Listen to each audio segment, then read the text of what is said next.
So we're going to talk today about transposition or rearranging equations. Now, what you often see is a three variable equation like this: d equals st, distance is speed times time. And what you often get is these nice little triangles here.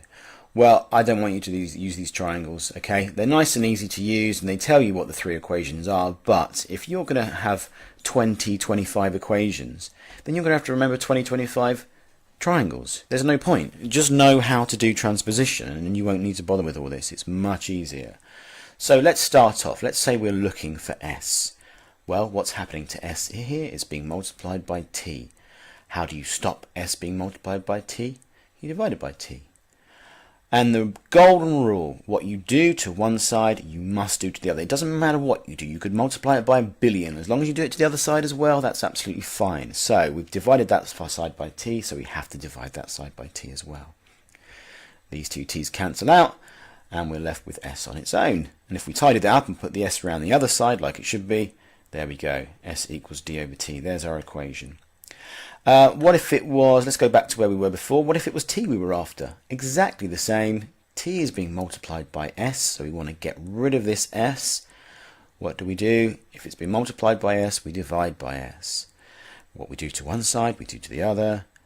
These two s's cancel each other out, and we're left with t on its own. And let's tidy it up, let's put the t over the other side. There we are. So that's a case where multiplication. You're starting off with a multiplication and you just divide. It's very, very, very simple. But what if we're looking at a situation where you're starting with a fraction? So let's look at this one. Power is work done over time. Work is energy. So power is work over time. We're looking for work here. We want to get work on its own. What's happening to work? It's been divided by t. And the rule here is, with a fraction, if you want to get rid of a fraction, you multiply by the denominator.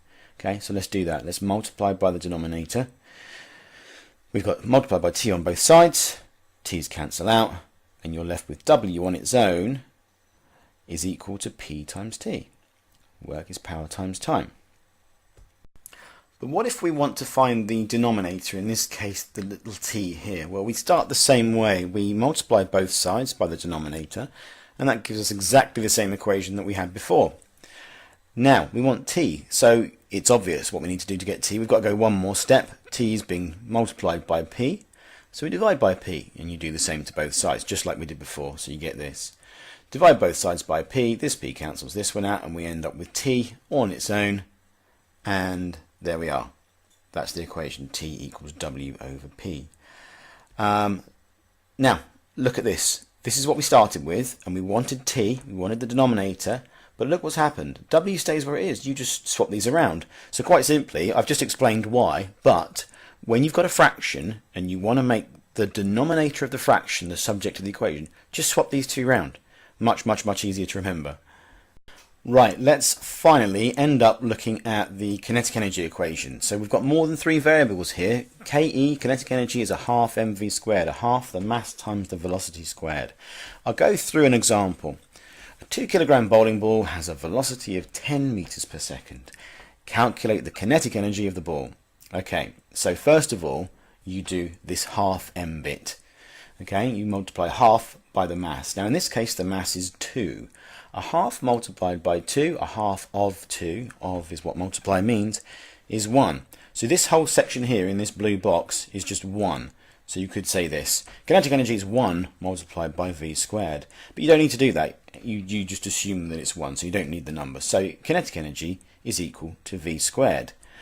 Okay, where do we go now? Well, velocity was 10. So 10 squared, 10 times 10 is 100. 100 joules. Okay, so do the half m bit first, and then multiply that by the v squared bit. It's fairly simple. The exam board might be a bit nasty at some point and ask you to find v, find the speed that this thing is going at, the velocity it's going at. Transpose the equation for v.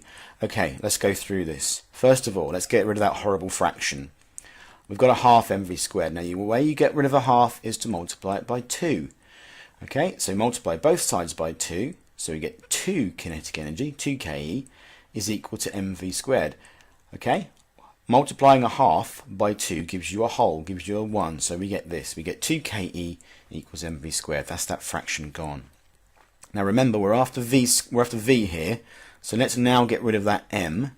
Well, what's happening to v? It's being squared, but we'll sort that out in a minute. It's also being multiplied by m. So what's the opposite of multiplying it by m? That's going to be dividing it by m. So once again, you divide both sides. Now don't forget to do both sides, otherwise it's going to go wrong. And what you end up with is that m cancels that one out there, and you're left with v squared on its own. So we're getting really close. It's much tidier now. V squared. Let's tidy it up a bit more. Let's put the v squared on the other side where it should be. Just there. Okay, we're nearly there. Now we've just got to get rid of that square sign. How do we do that? Well, we take the square root. That's the opposite. So we square root both sides. And there we are. That's what you get. V is equal to the square root of 2ke over m. And then you just feed your numbers into that equation and away you go. Okay, so get rid of your half first, then get rid of your m, then get rid of your square sign. Okay, here we are then. Here's a few questions to have a go at. If you can rearrange these equations, then you should get these questions right. Pause the video right now, have a go at those questions, and then press play, and in just a second the answers will flash up. Okay, thank you very much for watching.